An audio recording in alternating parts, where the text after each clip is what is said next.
Ladies and gentlemen, pane nyaya yakatyamadza vanhu muZimbabwe. Makombi munyika yeZimbabwe hatisati tambonzwa nyaya dzemarobhari oro nhau dzekuti munenge mine zvinhu zvinoitika zvinoita kuti vanhu vasange vakachengetedzeka. But izvezvi pane anonzi Hwindi kana kombi driver ari kunzi akabata mwana wechikoro chebharo, mwana mudiki. Saka nyaya dzakadai tinombouya kuna mutumwa Masango tichitsvaga uchenjeri oro kunzwa kuti hapana zvinokwanisa kuitika here pazvinhu zvakadai. Mutumwa, togamuchirai. Muchire Mkomazigo, togamuchirai muri yeZimbabwe. Muchiri kupemberera here Bhavhadhi? Bhavhadhi hariperi zvekumhanya. Tanga tiriko takadya mafizhlongo nemakeke. Sure, aiwa takatenda norudo rwenyu makatitsika. Right, nhau iripo ndeyekuti nyaya dzevana idzi Mkomazigo, vana vari kutora zvinodhaka. Unoona kuti zviri kwese kubva kuvanasikana vacho vari kungomiswa zvinodhaka, vakomana vacho vari kumwa zvinodhaka.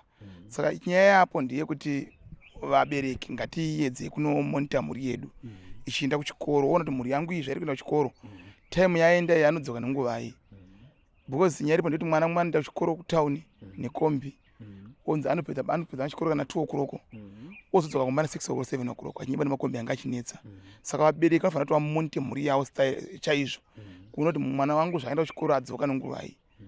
Plus 2 mazuva ano da vanhu vachingotsvaga kombi imwe chete inotakura vana kuchikoro, ita school run, yokuziva kuti unenge wachengetedza mhuri yako.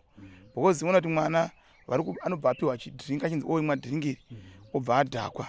The more time anodhakwa akutokanganiswa. Saka zvinhu zviri kutaura kuti madrugs ari kukanganisa zvinhu zvakawanda. Saka tinoda kungoti kurudzira vabereki tive neuchenjeri hwekuti vana vedu tivachengetedze nokuvanamatira chaizvo, nokuvarayira tiri mudzimba chaizvo. I think zvinobetsera. Ipapa pane vakomana vairi vekwamutare vairova inonzi threesome, munoziva inonzi threesome? Mukuona kuti zvinhu zvisina kukwana Mkomazigo zvakaitwa nevana ivavo hazvisi right. Yes, zvinhu zvinonyadzisa kuvabereki, zvinhu zvinonyadzisa kunyika. Zvakare because vabereki vacho vanenge vakutoti zvakati zvafanira kuti mwana yabuda iyeyo kurorwa kwake kuchatunetsa. Because chikonzero vanhu vanenge vatasa ndiye mwana, ndiye wakazorora munhu iyeyo wokuda so uya ndite kuona kurova kuti patokanganisika upenyu hwakakurisa ipo paya. Asi sakutaura kuti vanhu ngatidzokei kumashure zvakare, timbodzidza chivanhu chedu chidzoke munzvimbo. Yes, inyaya yekuti vana havasi kudzidza chivanhu chedu chekudhara. Kudhara iro bonde iri susu takaberekwa hedu pane kanguva, but kuti tizotanga kungwarira zvekunzwisa kuti bonde ndofunga tanga tatobva zera zvekutoita makore chaiwo kuchikoro taingoziva kuti musikana anogona kunzi ndamupfimba, but zvekuzosvika pakutoti kutoita zvaitika paipai chii chingave chichikonzeresa kuti vana vangwarise zvaita mazuva mafoni. Because mwana wese ane foni unoona achiona zvinhu zvisina zera naye.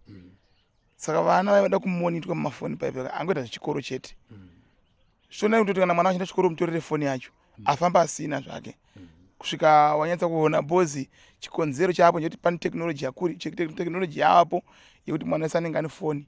Saka mwana the more time ari kuvhira kutoona kuti pane zviri kuitwa pafoni nevakuru akuda kutoega ndizviedzewo ndizvione kuti zvikambomira sei.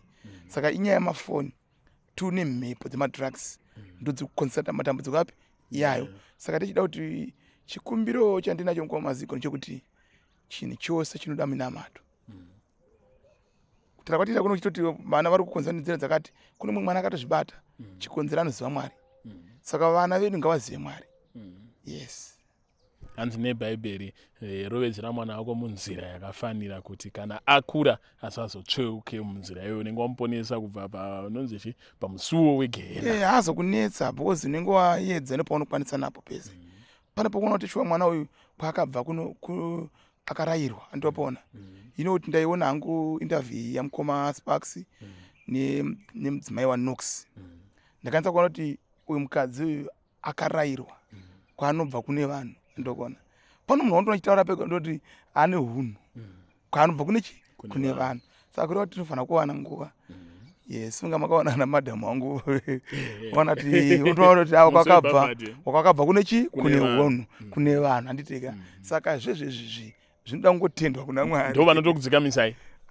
baba unoziva kuti mukadzi kana murume wakapaparika mukadzi anofanira kudzikama achikudzikamisa nditokuona kureva kuti sese tinodzikamisana asi uredini asandamboti mukadzi wangu bozi indini ichitomhanya anditeka iye anenge ari steady anditeka akanzoti papa zvamaita hazviite se hazviiti kureva kuti unenge wakatora mudziyo ukarongeka. Yes, vanhu vakaona vhidhio renyu muchiti ndikutodawo debate naapostle TF Chiwenga, vanhu vada kuziva kuti maingofarawo here kana kuti inini ndaingofarawo zvanguwo. Inini handite zvemabhaibheri ba, ndiita zvekungonamata nekubatsira vanhu kuprofita. Yada chichiprofita tataiwa tiitei. Mukati vanhu namuite zvemabhaibheri vanovhunduka. Aiwa no, inini handisi pazviri stereki.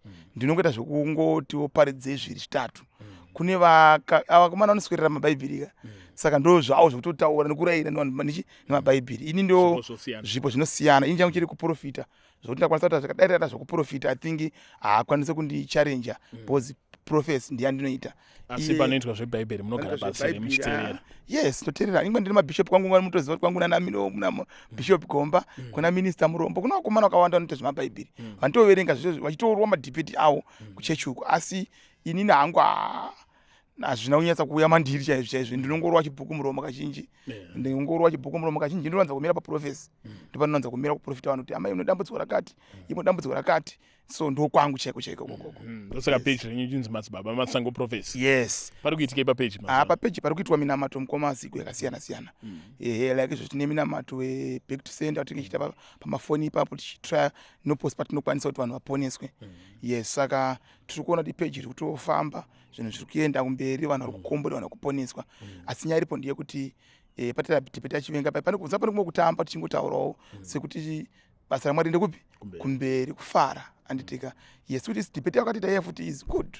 Haizina kuipa kuti vanhu vanodzidza zvakaita sefuti zvakawanda. Saka isi kuti isusu vasangoperera kuita namarufu chete ngavopota chimbotora nochimborodzana kurodzana ndounonzi kurodzana iko kuya kwanditeka. Saka tinotenda naizvozvo ngomaziko. Alright, matambudziko amuri kubatsira nawo vanhu kunyanya wiki ro ratapinda iri muchibva mubhafadhe renyu ndapo matambudziko amaona kuti vanhu ndo vanga vachinyanya kubatsirwa nawo. Mamarriages mukomaziko ma1. Mamarriages ma1. Dzimba dziri kusheka, dzimba dziri kuparara, vanhu vari kutambudzwa mukomaziko. Idzo dzimba dzakanyanya kukoshei? Dzimba dzakakosha mukomaziko bose kugara usina mukadzi haisi chinhu. Kugara uri wega uri mukadzi futi usina murume haisi chinhu. Zvinoona kuitika nomunhu anenge anoita mazviri kuti zvinhu anoita mazviri. Asi kuti isusu kuva muri vanhu vaviri kana kuti muriwo nemhuri yako hameti nevakadzi meti 2 kana 3 ndizvozvo. Asi uchingowa nemhuri nokuroora chinhu chinhu chakangokosha chinongodiwa anditeka. Ende zvinobatsiridza ndo magariro edu ndo chivanhu chedu chunge tine mhuri. Yes, saka tikuti isusu dzimba tofanira kunamatirwa mukomaziko because mamarriages mukomaziko ari kusheka. Mamarriages mukomaziko ari kutambudza vanhu mastress kama kutomwa mushonga chaiwo nenyaya dzemamarriages. Saka tikuti isusu dzimba ndo dzandaona wiki ino dzakati one day nenyaya nemadzinza anenge achiuya apeda apapere vanhu kamukomaziko. Izvo nichitobva panapa tikutomhanya kuendako. Yes, because already kuno vanhu vanouya manheru vasingadi kuonekwa kusvika na8 o'clock andimukona. Saka zvinhu zvatinenge tichitira kuti tiri kubatsira vanhu vakasiyana-siyana. Yes. Ndikupaona then ima matambudziko. Malock sender mukomaziko tiri kuita malock sender, back to sender, nyaya dzevanhu vanenge vachiti isusu miri yedu haisi kuita zvakanaka. Vanozvimba miri madumbu matumbu, vanozvimba dzimwe dzenguva musana kuneta mumba. Zvinhu zvakawanda zvatiri kurodza mukomaziko, mabhizinesi yachaiyo yekuti zvinhu zvifambe, kugadzira mhanza, zvinhu zvatiri kuita mukomaziko. Saka toita zvinhu zvakawanda zvokuti vanhu vaponeswe. Alright, mashoko enyu ekupedzisira mutumwa mungade kupa kuvanhu veZimbabwe nezvimwe zvatingoti inini mukomaziko ticharamba tichibata panoponesa. Vanhu ngavabate panoponesa zvakare. Ende 2 tiri kuti vanhu ngavauye vatore ruponeso vakomborwe naMwari. 2 tichinamatira nyika yedu kuti Mwari atiite zvakanaka mukati menyika yedu.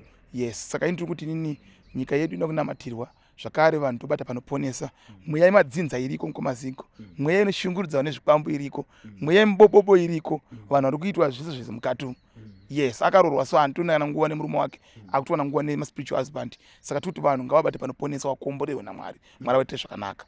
Ladies and gentlemen, ndiwo mutumwa Masango, manamba zavo ndo ari kubuda pascreen apa vanenge vachida kubatsirwa namatambudziko ese amungave muinawo munobatsirika. Facebook page ravo ndo ratini tichishare kazhinji, mukaenda unoona chibva mafollower kuita kuti paunoona notification yelive yavo unojoina uona kuti zvakamira sei? Mukuteerera nziyo yipi? Ndakanzwa pabirthday muchiimba mudhindo, up to now haisi kubuda, tizongoswera tichidhinda. Izvezvi mukuteerera ipi? Ya mudhindo ndo watiri kurova Mukomaziko. Muri kudhinda. Tichingodhinda.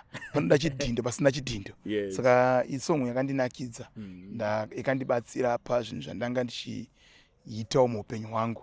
Kuti pane zvataronga zvinoda mudhindo. Kuti pane vanhu vangava kubatsirwa vanoda kuti vaitirwe mudhindo. Pane zvinhu zvinoita sechinetsa. Saka zvinhu zvandiri kuona kuti zvinhu zvakanaka. Asi isu masongo tinongoteerera akawanda Mukomaziko. Isi mangwa totomirira kuti baba Harare vaburitse. Tinzwe kuti vane masongo api anonakidza, tichingonakidzwa saizvozvo. Aiwa, tinotenda mutumwa. Ndotenda.